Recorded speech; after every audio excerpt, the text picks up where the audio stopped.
Hello, my name is Jim Park. Today's video is a part of the video series covering 4 key components of tissue culturing. Today I will focus on cell passaging part of the overall workflow. Today I would like to share some of the key watchouts and considerations that should go into passaging of adherent cells. Cell passaging is also known as subculturing or splitting. And simply put, it is an activity where a fraction of cells is harvested and transferred into the new vessel for further culturing.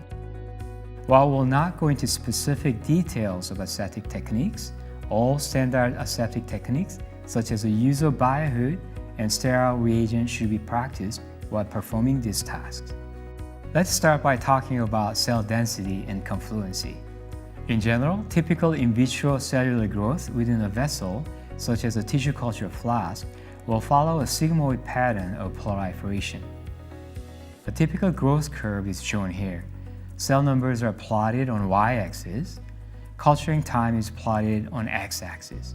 Blue line indicates overall growth. Initial phase is characterized as a lag phase, where cells are adjusting to new microenvironment and exhibit no or very little growth.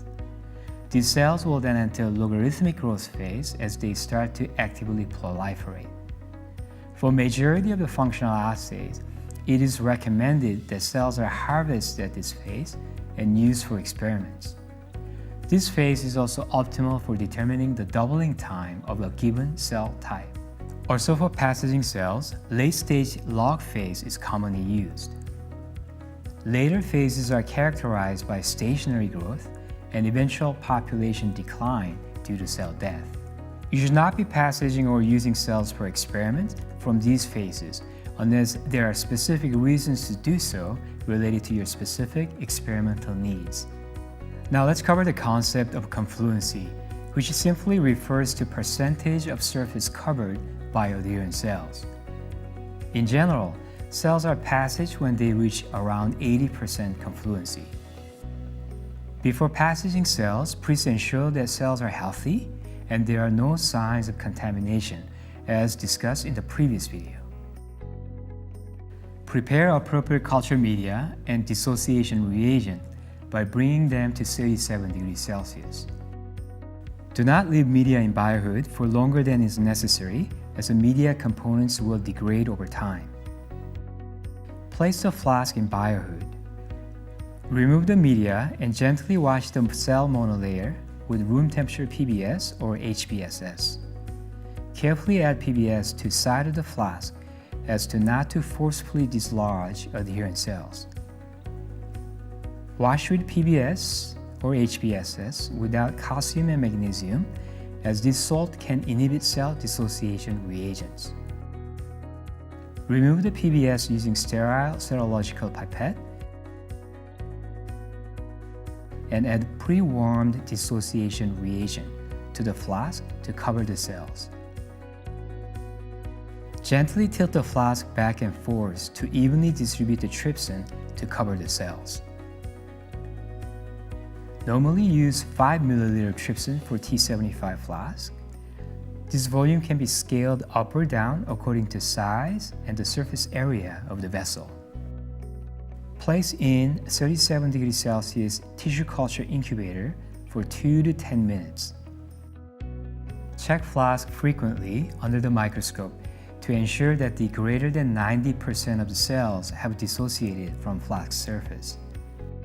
Trypsinization can be toxic to some cells, so check flask frequently, and as soon as greater than 90% of cells has been detached, neutralize trypsin. You can also tap the vessel to help cell detachment. When greater than 90% of cells are detached, put the flask in standing position and neutralize the dissociation reagent with serum-containing medium appropriate to the cell line in culture. Usually 1x trypsin volume equivalent is sufficient to neutralize trypsin. Gently pipe it up and down to break any cellular clumps. Examine the flask under microscope to ensure a single-cell suspension has been achieved. In some cases, it may be difficult to obtain single-cell suspension depending on cell type. In such cases, it will be difficult to obtain accurate cell counts. Often it is necessary to pipette cells up and down gently to create single-cell suspension. Transfer cell suspension to a conical tube and centrifuge for 3 minutes at 300 G. Centrifugation condition will vary for different cell types. Discard the supernatant and gently resuspend cell pellet to a suitable volume for counting.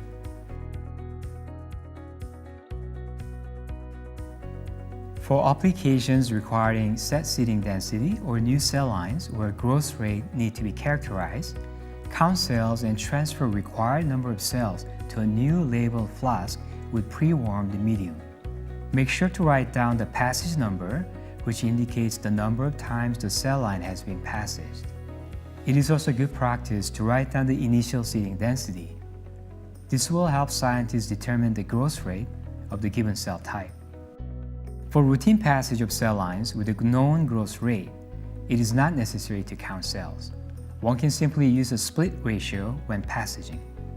For example, 1:5 split means 20% of the final cell suspension after trypsin neutralization has been transferred to a new same-size flask to create newly passaged cells. Or in other words, cells from the original flask has been split into 5 equal-sized flasks. Typical split ratio is between 1:3 and 1:8, depending on cell type and experimental need. Now you have it. I hope this video was helpful for you. Please leave any comments below, but also check out our website. Thank you.